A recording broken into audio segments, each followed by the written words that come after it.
Welcome to the Lord of the Rings Lorecast, the show that explores the background of Tolkien's amazing world from the very beginning.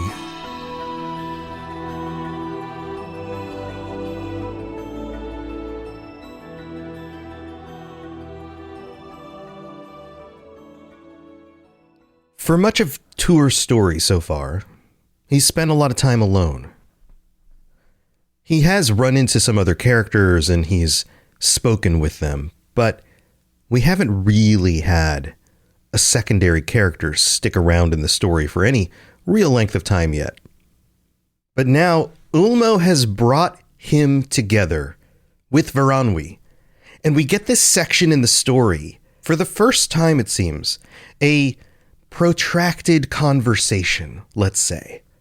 This goes on for a while, and they talk about a few different things, but what's so interesting to me about this section of the story and all of the dialogue here is not just how they decide what they're going to do, where they're going to go, but the little details that are dropped in here for the reader. You have to imagine that as Tolkien is writing these stories, that they need to serve two purposes at once.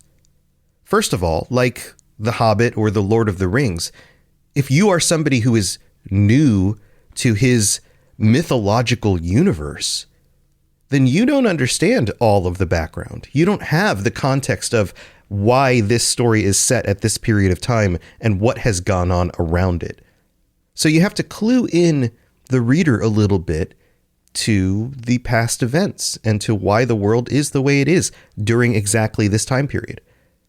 But that also plays into the people who do have experience with the world, the mythology, because you can drop names and locations and events, and they'll go, oh, I remember that. I get that. And then you can build out those details in a way that expands their knowledge of those events.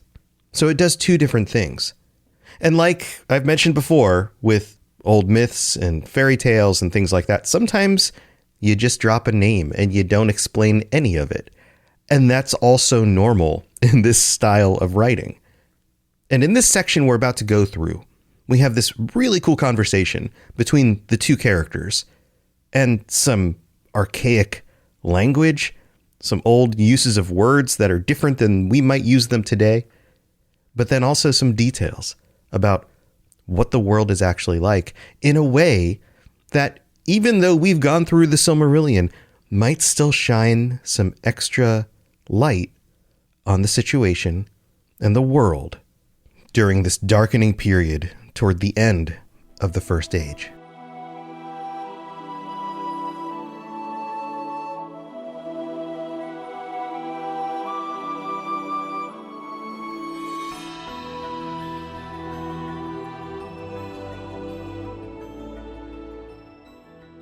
So this conversation picks up from where we were on the last episode, and they are discussing the fact that they need to go, they need to leave. And we're about to get some details about what they're doing, where they're going, how they are going to take care of themselves, and the kinds of things they're concerned about in this situation. Voronwë says, but now we must leave it and go in haste, referring to the location that they're at. And Tuor says, yeah, or yay. yeah, Y-E-A, whatever you want to pronounce that as.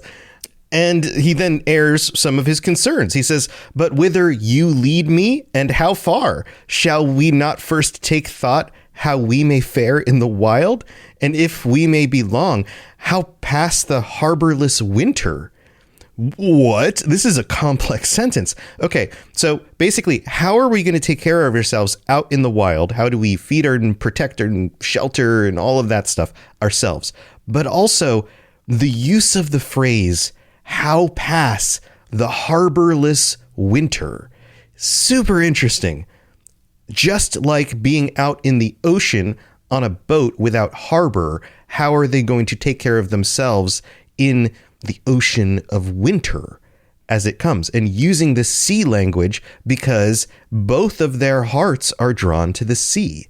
It all wraps together and makes sense. And you can see that Tuor has concerns. He knows the world is a dangerous place. He knows food is hard to come by. So what are they going to do?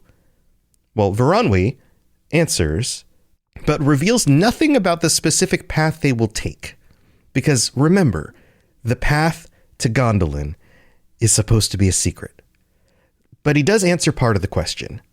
First, he says, you know the strength of men, he says, meaning like, you know what you're capable of and how to take care of yourself and what you'll need to eat.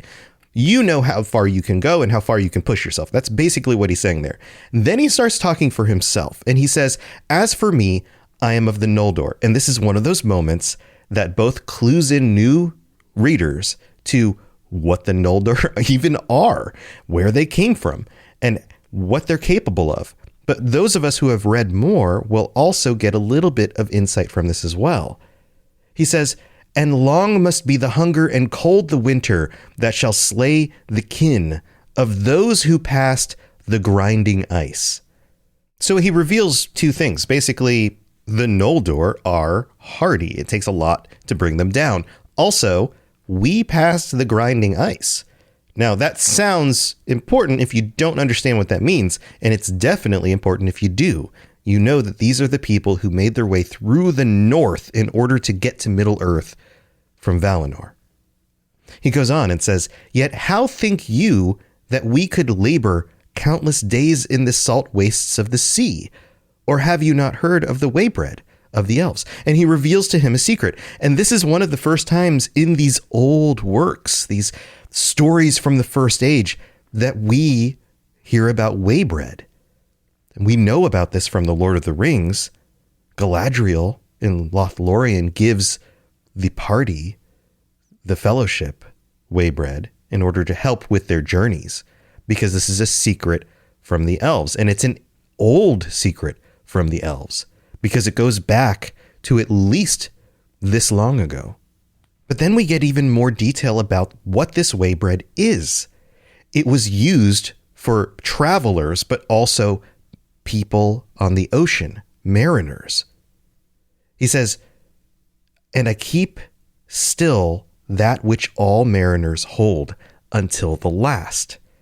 And he shows beneath his cloak a sealed wallet clasped on his belt. He has basically the equivalent of a Noldorian fanny pack with waybread in it. And then he says, no water nor weather will harm it while it is sealed, but we must husband it until great need. This reveals a few things. First of all, he uses the word husband, and this isn't meant in the same way as like a reference between husband and wife so much as it is the archaic use of the term, which is used in like husbanding a horse or being the master of the house, someone who manages something with care. That's really what he's saying here. This isn't about a marriage. This is about careful management. And he says, we must husband it until great need, alluding to the fact that maybe he will share it. He goes on and says, and doubtless an outlaw or hunter may find other food ere the year worsens. So he's saying, we may only have this food to eat. This might be what has to sustain us. And the implications are, just like out on the ocean, until the very end. So we have something that will help us get there, will help feed us and give us strength. But it may be all we have. Tuor then responds, maybe, but not in all lands is it safe to hunt, be the game never so plentiful, and hunters tarry on the road. Basically, he's given some of his insight into what it would be like to be out there. Basically, it's dangerous, and this is one of his concerns. And after talking about this, they decide to get ready to leave. And these moments are always so interesting, and they come up in Tolkien's work so commonly.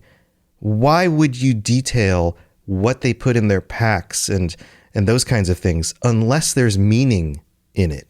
Why would you detail the beauty of a scene, the flowers on the side of the road and the types of trees, unless there's some sort of meaning in it? Well, there's meaning in this. It says, now Tuor and Voronwë made ready to depart, Tuor took with him the small bow and arrows that he had brought, beside the gear that he had taken from the hall. Now, so basically he packs up all the stuff. He takes the gear, remember the armor that he found. He takes a bow and arrows. So he's at least equipped and ready. And a bow and arrow can be used for self-defense. It can also be used to hunt. So it makes sense. But then he does something strange. But his spear, upon which his name was written in the elven runes of the north, he set upon the wall in token that he had passed. You would think a spear would be valuable in the wild in case they come across some danger or enemies or creatures that he needs to defend himself from and he runs out of arrows or can no longer use the bow because they're too close. But he leaves it here, and it has his name written on it in Elven script, specifically as a token that he had passed. Anybody who knows what was left here can put two and two together. The armor is gone, but Tuor's spear is here. As if to say, thank you for leaving that for me. Here's a token.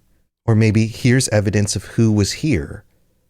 Thanks for leaving that, possibly. And then we get a description about Voronwë. He only has a short sword. That's it. No arms had Voronwë save a short sword only. That's all. And it makes sense. He was just kind of coughed up out of the sea by Ulmo. So maybe he still has a short sword, say, at his waist on his belt in a sheath or something like that. But other equipment would have been very difficult for him to keep with him. And he wouldn't have had heavy armor out on a boat. That doesn't work very well. Because if you fall in the water, then you drown very quickly.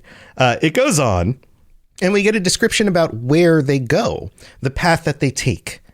And there are some details in here. I'm not going to go over all of the details. Basically, they head into Beleriand. They go north and then eventually east back into Arid Withrin. So depending on the specific area and path they take, Tuor may have more or less been at least familiar with these areas, with these woods and this region. He's kind of headed back towards the direction he came from, roughly. Now, there is one line in this that really stands out to me. It says, that now was but a green track between old turf-clad dikes. And this is a reference to what the road is like. This is another one of those lines that reminds me of some of the lines that we get in things like The Lord of the Rings. This is an old road. It has been covered in green growth. It has not been maintained. Nobody has been using it. No horses' feet or carts or people's feet have been trampling the ground in order to keep it clear. Or has it been cleared on purpose? It is an old, overgrown road. And these are those little details that make the world feel lived in, except in this case, not lived in. You get the idea. And then we get a description about this region and what it's like right now, how dangerous it actually is. It says, orcs now dwelt there, and all the land was infested by the spies of Morgoth. We've heard lines like this a lot in the Silmarillion. But he goes into more detail. It says, he feared the ships of Círdan that would come at times raiding to the shores and join with thy forays sent forth from Nargothrond. So we know that this section of the world, this northernmost part that's still close to the coast, would sometimes have elves from ships that Círdan makes join with some of the forces of Nargothrond, and they would fight back against the orcs and the terrible things that were going on closer to the northern part, which is closer to where Morgoth's forces maintained more of their control. There's also the mention of spies. We always get these mentions of the enemy having spies, but I found this part particularly interesting. Why does he have spies? Well, Tolkien was insightful about this. You spy on someone because you're afraid of something. You're afraid of what they might do. He feared the ships. That's insightful in a way. You don't spy on somebody who you trust, and it seems obvious, but the fact that it's tied to fear and that fear is tied directly to Morgoth, shows again that is kind of the chink in his armor. For all his power and all his control, he's constantly afraid that he will lose it. And he knows who has the greatest threat against him. The elves. Or at least he thinks it's the elves.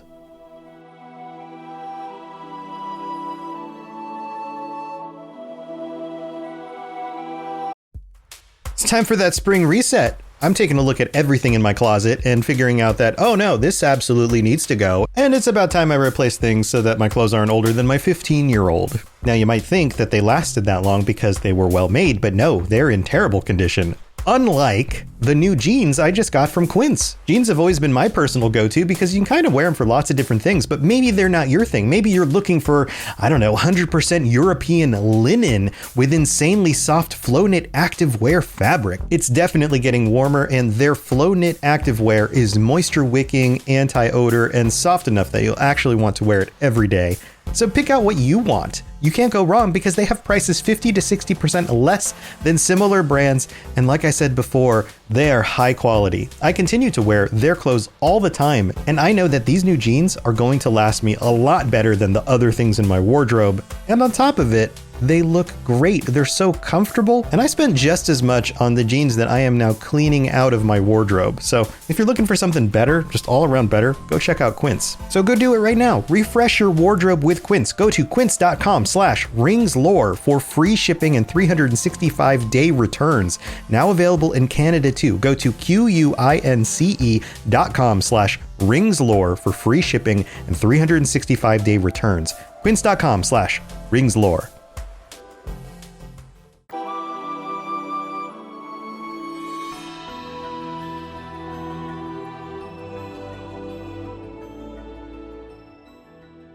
All right, welcome to the middle of the show. This is where we get to thank our patrons as usual. We've got some new ones who have signed up in the last week. Welcome to the Schwartz, Taylor H, Michael M, Braden S, and Divine Madman. I hope you're enjoying your ad-free episodes or your bonus episodes, or maybe eventually the t-shirts that you'll get for joining and staying around for the next 3 months or longer. Thank you so much for being here. And also, we have to shout out our VIP patrons every week, and let's get through this. I'll get this as fast as I can. Here we go. AK Music Lover, Anakin Skywalker, Apollo, Aragorn III, Austin C, Azzle Razzle, Barney D, Bo, Black Squirrel, Brandy D, Chewbacca, Cutter Metalworks, Death Feanor, David S, David M, Divine Madman, Drupal, Esoteric Rage, Fulcrum, Gimli a Break, Gemma D, Jesse P, J Eggs, Jezer, Geochem B, Kate L, Katie S, Capenna, Lore FC, Lori B, Michael M, Nick K, Nostrils of Sauron, Obi-Wan Kenobi, Peace Lutheran Church, Sam B, Sauron for Life, Swiggy Swoo, TJT, and Tuor Son of Hor. Wow, I don't think I messed up too badly on that one. Yeah, this is first time for everything. Thank you for being here. Thank you for supporting the show. I really do appreciate it. Also, we have some new reviews that came in. If you leave a 5-star review on Apple Podcasts, I will read that out on a future episode of the show. This one comes from Spindle Broadway in Canada. In fact, both of these come from Canada today. This one says, I couldn't ask for more from a podcast.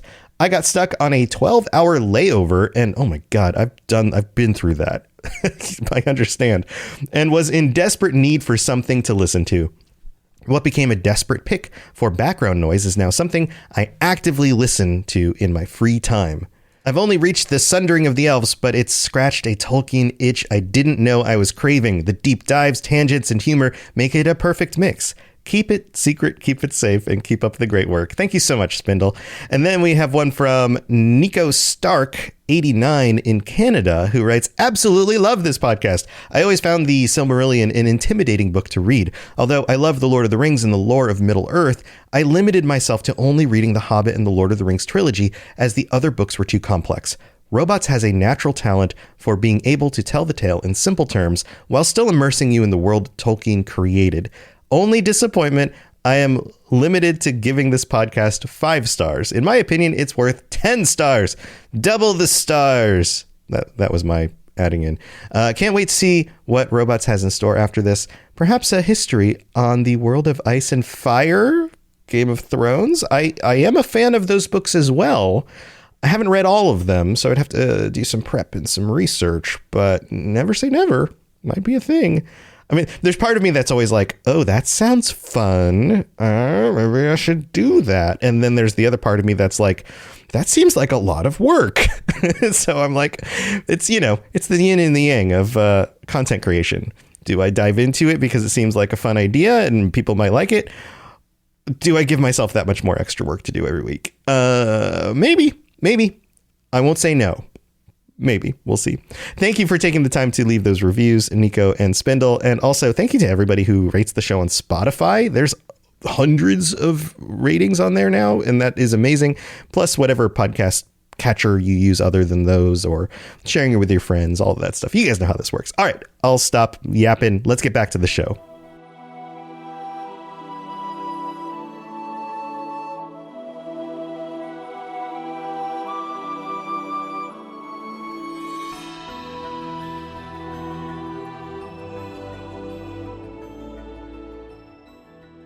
So if you thought that part was some interesting dialogue, we are about to get a dialogue dump.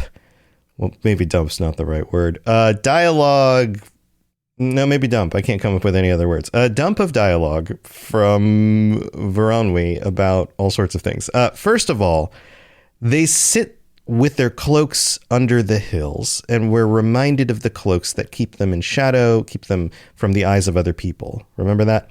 And they talked a lot together. Basically, Tuor questions Voronwë concerning Turgon, but it says here, Voronwë, I'm probably always going to mess that up, would tell little of such matters, and spoke rather of the dwellings upon the Isle of Balar, and of the Lisgard, the land of reeds at the mouth of Sirion. So he's talking about this land that is to the south, this area that is very close to where Círdan is making the ships, where he has taken refuge much further south.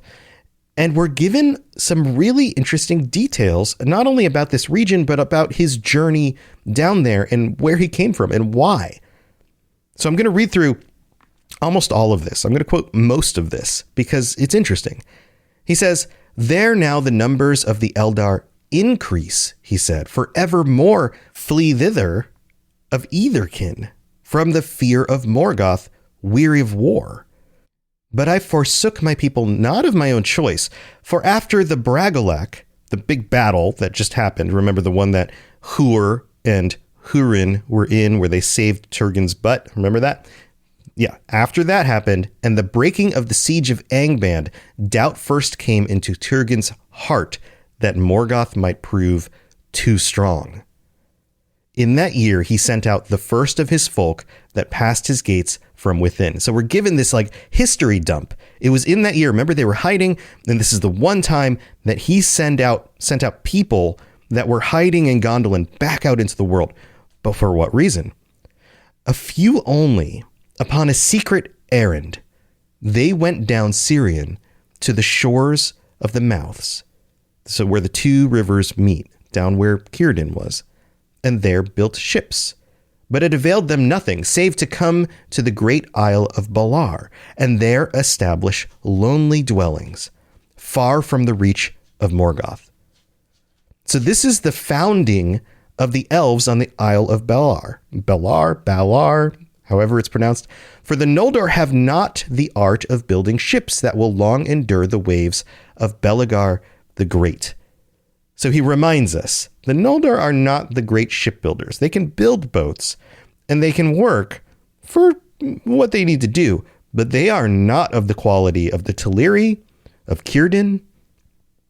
And then he goes on, "But when later Turgon heard of the ravaging of the Felas, and the sack of the ancient havens of the shipwrights that lie away there before us," we're kind of the direction they're in right now, "and it was told that Círdan had saved a remnant of his people and sailed away south to the Bay of Balar, then he sent out messengers anew. That was but a little while ago, yet it seems in memory the longest portion of my life. For I was one of those that he sent, being young in years among the Eldar." And now we get some insight into Voronwë, who Voronwë actually is. He's one of the younger Eldar. He wasn't one of the ones who came necessarily from Valinor. I was born here in Middle-earth, in the land of Nevrast. Remember, this is rare. It's rare for these elves to have children, but yet he is very young in comparison. My mother was of the gray elves of the Falas, and akin to Círdan himself. So we know now that he's in some ways related to Círdan. So that should tell us something, right? There was much mingling of the peoples in Nevrast in the first days of Turgon's kingship, and I have the sea heart of my mother's people. That's where that comes from. So he is a mix of the Grey Elves and the Noldor. Therefore, I was among the chosen, since our errand was to Círdan, to seek his aid in our shipbuilding, that some message and prayer for aid might come to the lords of the West ere all was lost. I love how dense these sentences are. We know they're going into the West, they're petitioning the Valar for help, which we know doesn't work. But in this moment, we're also revealed that Voronwë was one of the ones sent, not just because he had a love of the sea, but because he was in some way related to Círdan himself. And that holds weight. We know all the time that Tolkien is talking about if you are from a house or from this group of people or from this family, that holds a certain prestige, or at least gives you certain qualities. But then we get even more detail about Voronwë. He says, but I tamed on the way, on his way south to Círdan. He tamed. What does that mean? Well, he goes on. For I had seen little of the lands of Middle-earth, and we came to Non-Tothrin in the spring of the year. And this is one of those moments where the detail is important. Lovely to heart's enchantment is that land, Tuor, as you shall find, if ever your feet go upon the southward roads down Sirion. So we're not headed in that direction. If ever you go down there, you will realize how beautiful that land is. And remember, the beauty of nature is important to the elves. They love creation. They are part of the creation. They are the part of creation in a way that reflects back on the very beauty of creation. There is the cure of all sea longing, save for those whom doom will not release. Basically, he's saying, like, we both long for the sea. I know how this feels. That, though, is a cure for that. It will kind of take precedence for a moment, unless doom will not release you. And that's kind of a nod to Tuor. He's been following his doom, and that's always a little bit stronger. Their Ulmo is but the servant of Yavanna, and the earth has brought to life a wealth of fair things that is beyond the thought of hearts in the hard hills of the north. Again, multiple layers here. Ulmo is the servant of Yavanna, the water of the sea, and Ulmo's focus, his ability, his realm, is only there in service to Yavanna, the one who grows plants and animals and life. Those two things work together, but in this realm, Yavanna is the one who is primary, is basically what he's saying. And it's way more fair than the hard hills where you're from. In that land, Narog joins Sirion. The two rivers come together, and they haste no more. Basically, they slow down. And what happens when rivers slow down as they get closer to the sea? Well, he says, but flow broad and quiet through living meads. And all about the shining river are flag lilies, like a blossoming forest. And the grass is filled with flowers, like gems, like bells, like flames of red and gold, like a waste of many-colored stars in a firmament of green. The elves love nothing more than the stars. To liken these fields along this river, this connective area of these two rivers, to gems, bells, flames, and stars is to say they are as beautiful as, they are almost as important as the stars. They are enchanting. This little piece of nature, if you've never seen it before, will overwhelm you with its beauty, or at least it did that to Voronwë. Yet fairest of all are the willows of Nantathrin, pale green or silver in the wind, and the rustle of their innumerable leaves in a spell of music. The trees themselves are magical in their own way. Day and night would flicker by uncounted, while still I stood knee-deep in grass and listened. There, I was enchanted and forgot the sea in my heart. We've seen this before. This idea that an elf or a person could enter an area and be enchanted with its beauty and lose track of time, lose track of what they were planning to do. We saw this with Thingol. We saw this in a way with Beren when he discovered Luthien.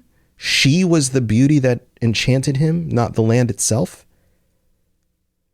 And then oftentimes time is lost, right? The Thingol and Beren wandered for a very long period of time. Thingol in particular, a very long period of time. And here too, this happens to Voronwë. There I wandered, naming new flowers, or lay a dream amid the singing of the birds and the humming of bees and flies. And there I might still dwell in delight, forsaking all my kin, whether the ships of the Teleri or the swords of the Noldor. But my doom would not so. Remember, he mentioned this area would cure your sea longing, except for those whom doom would not release. Well, eventually, his doom takes control. Or the Lord of Waters himself, maybe, for he was strong in that land. He's musing here. Maybe it was doom that made me leave the land and continue with my journey, the return of his sea longing and all of that. Or maybe it was Ulmo himself. Remember, we know that Ulmo has been working the strings in the background in order to bring these characters together. Thus it came into my heart to make a raft of willow boughs and move upon the bright bosom of Sirion. And so I did. And so I was taken. Basically, he makes a raft and sets sail down the river.